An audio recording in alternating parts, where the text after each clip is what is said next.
Have you always wanted to get into woodworking, but have no idea where to start? Well, I'm here to tell you today that it's not hard. It doesn't have to be expensive. And the only thing that's standing in your way is you. So let's talk about how you can learn woodworking on somebody else's dime. So here's where you want to have something that you want to make. And you got to make sure you set yourself up for failure here. So you want to pick something that's really complicated and going to be really hard to make. Obviously, that's not a good idea, but it proves a good point. So a lot of times we'll pick something way too complicated, some astronomical goal that we can't accomplish, and then we'll get disheartened when it doesn't work. So instead what we're gonna do is build a nice outdoor table. It's just gonna be small. It's gonna be about 4 feet by 2 feet by 3 feet high. And that's going to be something that we can do as a first-time woodworker. So the first thing we're gonna have to do is come up with a plan. In my case, I've got the actual plans for the table, and I've went through and looked at every single length of board that I'm going to need. And now I'm gonna put it into this linear cut list optimizer that I have, and I will link to that in the description. But all that's gonna do is it's gonna give you the most efficient way to cut every board. That way, there's no guessing. It takes an entire aspect of the planning out of your hands and into a computer, which can do this better anyway. So I've got my cut list printed out. I'm not gonna bore you guys with exactly how that works. It's pretty straightforward, but this is just gonna take all the guessing out of the game for me so I can focus on actually building. All right guys, it's finally time to head to Lowe's and get some supplies. All right, so we're on our way to Lowe's. Really, there's nothing super complicated for this build. We just need boards, and we gotta make sure we get treated lumber. That's the main thing. So being a table that's made to go outside, we need to make sure it's treated lumber so it doesn't rot. On top of that, we're gonna need to make sure we get screws and stain, a brush to put the stain on, and that's pretty much it. So I already have screws. I buy screws in bulk because it's way cheaper that way. So all I need to get is boards, stain, and a brush.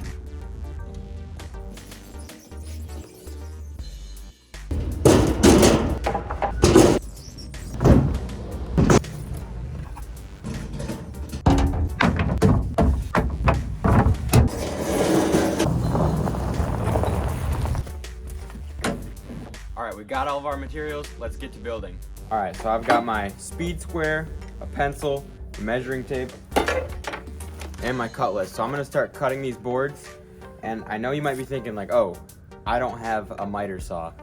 This, all of a sudden, here's my barrier to entry for this, right? Here's where it gets expensive. But you can do all the cuts you need with a circular saw like this. And I went on Facebook Marketplace yesterday and I found multiple saws that looked like they would work just fine for like $10 or $15. So there is really no excuse here. The first cut that I need to make is 20 inches. So for my first cut, I measure it and I use my speed square. This is probably the most important tool that I have. So I'm gonna put on my line. So this is gonna be my first 20-inch piece. And instead of measuring every piece out, I like to put a T on it, and this is gonna be my template piece. And so every other piece that I have to cut that's 20 inches, which is a lot more of them, I'm gonna take this piece, put it on top of here, and then mark my line.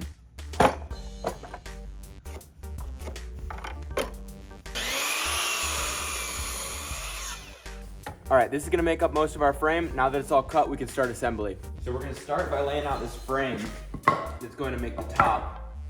And I like to notice which piece of the wood is gonna be on the inside and which piece is gonna be on the outside. So I usually take the nicer side, put that on the outside, same with these.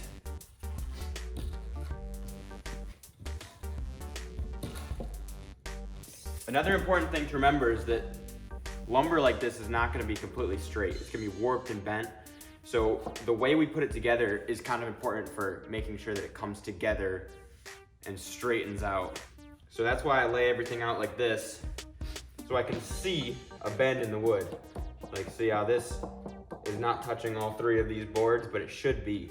So I'm gonna assemble it in this way so that all of these pieces come together and become straight.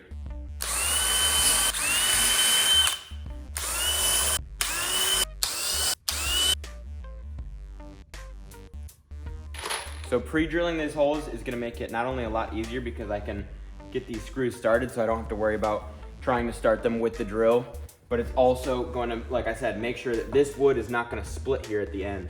So here, what I need to make sure I do is when I screw these pieces in together, I need to make sure that this edge right here comes in perfectly flush.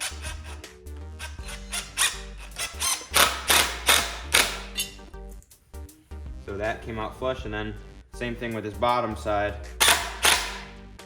You don't need to drive these screws in very far, just enough so that they're flush with that wood.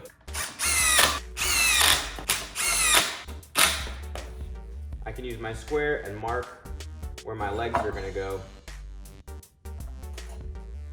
So I can line this up to the line I just put on there, and I know exactly where my legs need to go. All right, now I can put on the outside of the leg.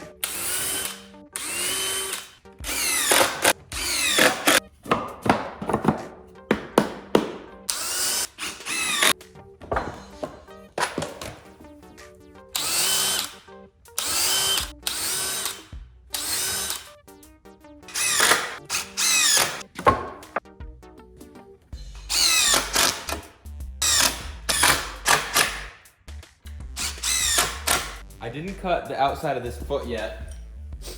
And I didn't do that because no matter how you put this together, how perfectly it goes together, how well you plan, there's always gonna be a little bit of variability in this length right here.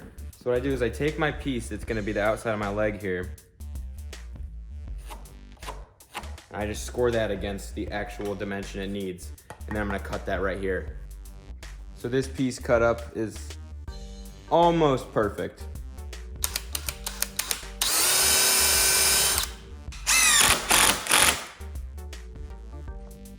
Okay, we got all the feet on, so now I can flip this over and start putting the top on.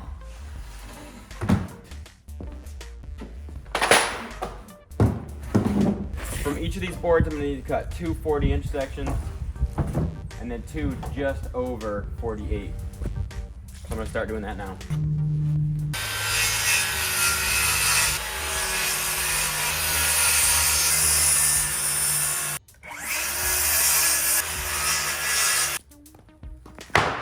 I cut these top pieces longer than they have to be so that way I can have extra room on either side, and then if they don't line up perfectly, I can just come with one cut and line them all up.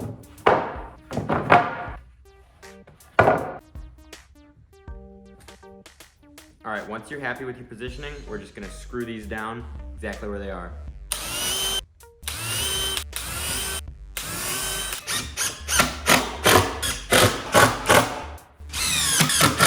Okay, for our bottom, we're gonna need to notch two of these out. So I'm gonna put the marks for that here, and then I'm gonna cut it with a jigsaw.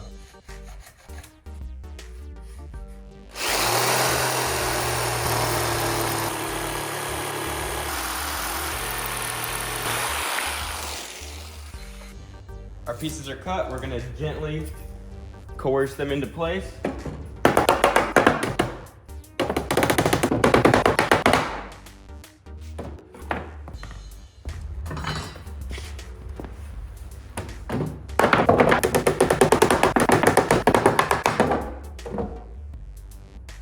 I'll try to line these up as best as I can, and then we'll screw them down.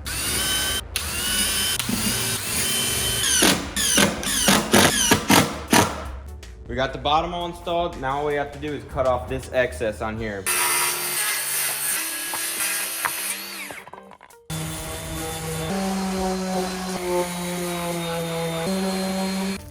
I've got one of these just cheap utility brushes. I find these to work really well.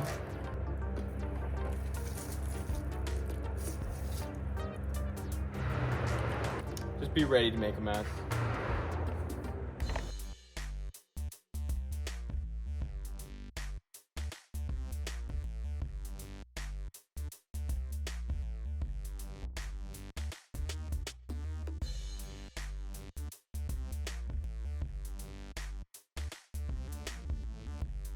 And just like that, we got our table built.